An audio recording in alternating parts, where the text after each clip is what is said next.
नमस्कार दोस्तों, धर्म रहस्य चैनल में आप सभी का एक बार फिर से स्वागत है। पिछली बार की चुड़ैल की साधना वाली इस कहानी को आगे बढ़ाते हुए आइए जानते हैं साधक के साथ आगे क्या घटित हुआ था। नमस्ते गुरुजी, अब मैं आपको मेरे जीवन की उस घटना से संबंधित आगे जो मेरे साथ हुआ उसके विषय में बताता हूँ। गुरुजी, एक साधक के जीवन में शक्ति का आना एक अलग बात है और उस शक्ति को संभालना, उसको अपने योग्य बना सकना एक अलग प्रश्न है। गुरुजी, मुझे लग रहा था कि यह शक्ति मुझसे जो करवाना चाहती थी, मैं शायद उसके लायक नहीं था या इसकी तामसिक शक्ति को मैं संभाल नहीं पा रहा था। बात चाहे जो हो गुरुजी, लेकिन इसके जंजाल से निकलना मेरे लिए आसान बात नहीं थी। उसके बाद वह लगभग 2-3 दिन छोड़कर अवश्य आती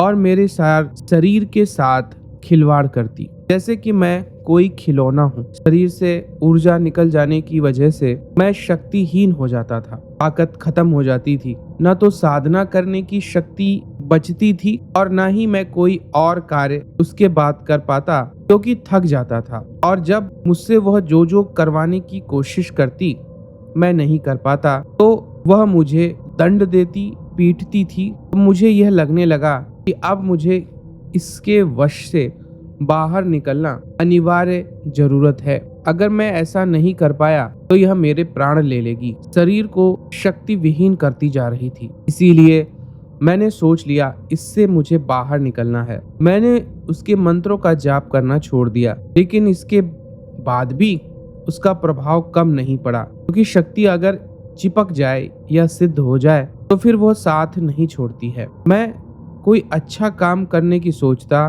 देवी की पूजा, भगवान शिव की पूजा मैं नहीं कर पाता था। मैं करने जाता तो कुछ न कुछ ऐसा हो जाता, जैसे मैं महादेव के मंदिर में जाने को तैयार होता तो मैं सीढ़ियों पर ही गिर जाता, चोट लग जाती। जो जल लेके गया वो वहीं पर गिर जाता। देवी माँ के मंदिर जाने के बारे में सोचता तो कोई न कोई ऐसा काम आ जाता कि मैं वहां भी नहीं जा पाता। मैं समझ गया यह मुझे देवी और देवताओं के पास नहीं जाने देना चाहती, क्योंकि यह जान चुकी है कि यह मुझसे मुक्त होना चाहता है। तब मेरा एक ही विकल्प बचा था, किसी ऐसे सिद्ध साधक के पास जाना जिससे वह मुझे मुक्ति दिला सके, लेकिन मुझे तो कोई मिला ही नहीं। आखिरकार ईमेल के माध्यम से मैंने आपसे बातचीत की और आपने जो मुझे मार्ग बताया मैंने वह किया। अब मैं उसी घटना पर आता हूँ जो आपने मुझे रास्ता बताया था, क्योंकि मैं न तो घर से बाहर सही प्रकार से जा सकता था,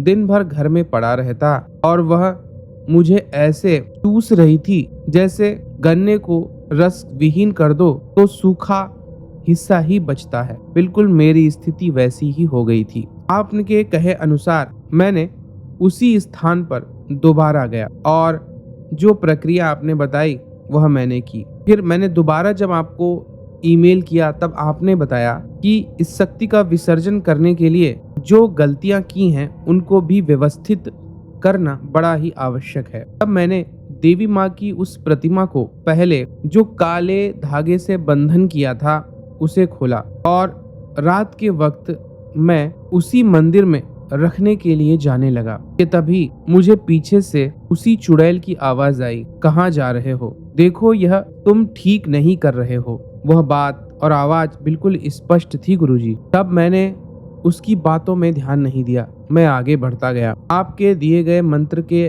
कारण वह मुझे सामने से रोक नहीं पा रही थी, लेकिन पीछे से वह रोकने की पूरी कोशिश कर रही थी। मैं लगभग आधे रास्ते पहुंचा था गुरुजी कि तभी पेड़ की एक डाल मेरे सिर के ऊपर गिरी। मुझे चोट भी आई, लेकिन आपके कहे अनुसार मुझे देवी की प्रतिमा वापस मंदिर में स्थापित करना बहुत जरूरी था। यह इसलिए भी आवश्यक था कि मैंने देवी माँ की सिद्ध मूर्ति की शक्तियाँ चुड़ैल को प्रदान कर दी थी। वह बहुत दिमाग लगाकर अपनी शक्तियाँ बढ़ा रही थी और मेरा उपयोग सिर्फ उस तरह कर रही थी जैसे कि किसी के शरीर पर जोंक लग जाती है। जोंक लगातार उस व्यक्ति का खून चूसती रहती है और वह व्यक्ति कभी जान नहीं पाता कि आखिर उसके साथ हो क्या रहा है, जब तक कि वह जोंक को ही निकालकर बाहर ना फेंक दे। इसलिए मैंने कोशिश जारी रखी। मैं लगातार कोशिशें करता रहा और आखिरकार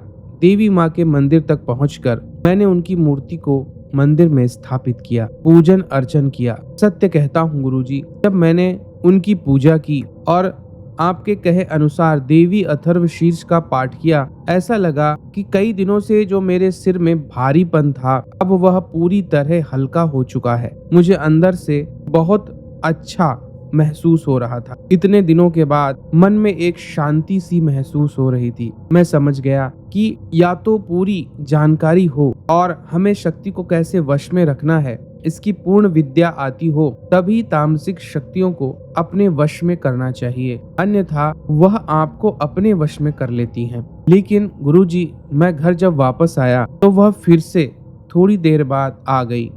जैसे ही मैं सोने लगा उसने फिर से मेरे साथ वही सब कुछ किया, मेरे शरीर को अपने नाखूनों से नोचा। गुरुजी, इसके बाद अगले दिन जब मैं उठा तो शरीर में बेहद अकड़न और शरीर दर्द कर रहा था। मैं हमेशा सोचता था कि इन शक्तियों के प्रभाव के कारण केवल मानसिक रूप से ही कष्ट मिलते हैं, लेकिन गुरुजी, उस दिन जब मैं नहाने के लिए गया तो मैंने अपने कपड़े पहले ही उतार दिए थे। अब मैं देखता हूँ कि मेरी माँ मुझे कह रही हैं, बेटा ये खरोचे कहाँ से आई हैं? वह खरोचे मेरे शरीर पर, मेरी पीठ पर, छाती, गर्दन, कई जगह मौजूद थी और मैं कहीं गया भी नहीं कि इस तरह हो जाए। लेकिन माँ को समझाने के लिए मैंने बहाना बनाया था। मैंने कहा मैं खेत के बीच से होकर गया था और मेरी कमीज भीग गई थी, इसीलिए जब मैं खेत से होकर गुजरा तो उनकी झाड़ियों की वजह से कई सारे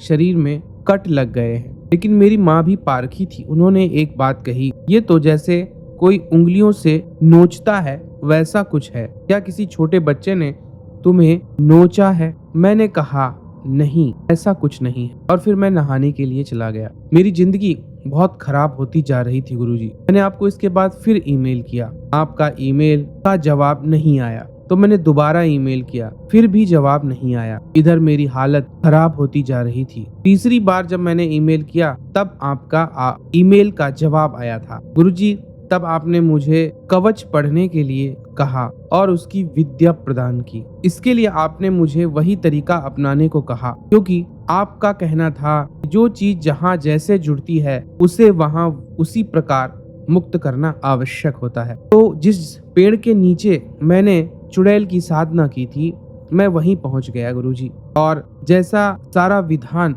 मैंने किया, लगभग सारी पूजा प्रक्रिया वैसी ही मैंने वहां पर अपना ली। उसके मंत्र पढ़ने लगा जैसे कि आपने मुझे बताया था। इसके बाद फिर मैंने उसकी एक मूर्ति बनाई। उस मूर्ति को पहले रक्त से नहलाया, उसके बाद आवाहन किया कि देवी इस मूर्ति के अंदर आ जाओ। सच में गुरुजी, वह उस मूर्ति के अंदर मैंने जाते हुए खुद देखी। इसके बाद मैंने काले धागे से उसका बंधन किया, ठीक वैसे ही जैसे देवी का बंधन मैंने किया था, जैसे उसने बताया था। यह सारी चीजें करने के बाद फिर गंगा जल से मैंने उस मूर्ति को स्नान कराया। तब मैंने उसकी चीखें सुनी। वह मूर्ति के अंदर से बड़े गुस्से से मुझे देखकर चिल्ला रही थी, लेकिन वह बाहर नहीं आ सकती थी। गुरुजी, इसके बाद मैंने कवच का पाठ किया और बनाए गए कवच को उस मूर्ति के चारों ओर माला पहनाकर उसे अच्छी तरह बांध दिया। चुड़ैल